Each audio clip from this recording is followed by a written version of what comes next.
Well, what's up, guys? JP back at you once again, bringing you guys another review. This is day number 28 in my 11th annual 31 Days of Horror. And today is a film that I have wanted to revisit for such a long time. And that is Parents from the year 1989. We have it here in the Vestron Video Collectors Series, which is one of my favorite labels out there right now. They don't put out like a ton of stuff every year, but the stuff they do put out, I always pick up. So, Parents, a little backstory on this film. So, back in the 90s, maybe the early 2000s, but probably the 90s somewhere, late 90s, I was obsessed with Monster Vision, Joe Bob Briggs' Monster Vision. Of course, Joe Bob now does The Last Drive-In on Shudder, which I love as well. But Monster Vision was really one of the first things to really solidify my love for horror. And one night they showed a movie called Parents, but I didn't remember the name of the movie. Back then it was harder to figure out what you were watching, right? Like Joe Bob would say what we're watching, but if you missed the part at the beginning and came in after the first segment, sometimes he wouldn't really say what the title was all that often, or plus I was just a dumb kid and probably forgot. So years go by. I remember this movie. I don't even think I finished the movie. I think I fell asleep, which was common for me to fall asleep during Monster Vision episodes, especially, by the second movie because it's usually after midnight and, I would fall asleep. I was a little kid. But I remembered it, and sometimes when you would fall asleep, you would forget if you dreamed parts of the movie or if they actually happened. So for years I was like, what was that movie that I watched? I remember it being really creepy to me, and like I remember that the only thing I can remember is it looked like 50s style, but I didn't know that at the time. I just knew what that look was, but I didn't know it was the 50s. And then I knew that there was a scene in the movie where the kid was asking about the food they were eating, and it was something about leftovers. He was eating leftovers, and he was like, we had leftovers yesterday. What were they before leftovers? And the dad says something about it. That's all I remembered. Now I know what that scene is after watching the movie.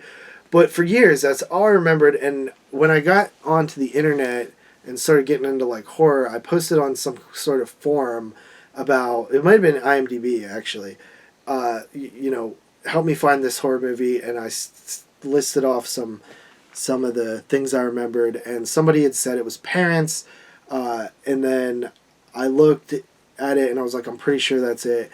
And I never watched it since originally on Monster Vision, even though I've owned it on DVD and now on Blu-ray. For years I've owned this Blu-ray, and even years before that I owned the DVD. I just never watched it. Sorry for the long-winded intro, but it's relevant to finally getting to watch this movie, finally watching it, because so much memories like came back from that night I was watching it on Monster Vision, and it just was very nostalgic. I love stuff like that. But anyway, Parents basically follows a ideal sort of family, father, mother, son, in the 1950s. I believe it's the 50s, and they live in sort of like a Pleasantville type of area, like the perfect ideal family. I love the look of the set pieces, the house, everything looks time period. Like I like that about this film. It was much easier to capture this vibe than it is today to capture the 80s. At least it feels that way. I could just be thinking that, but maybe it's not.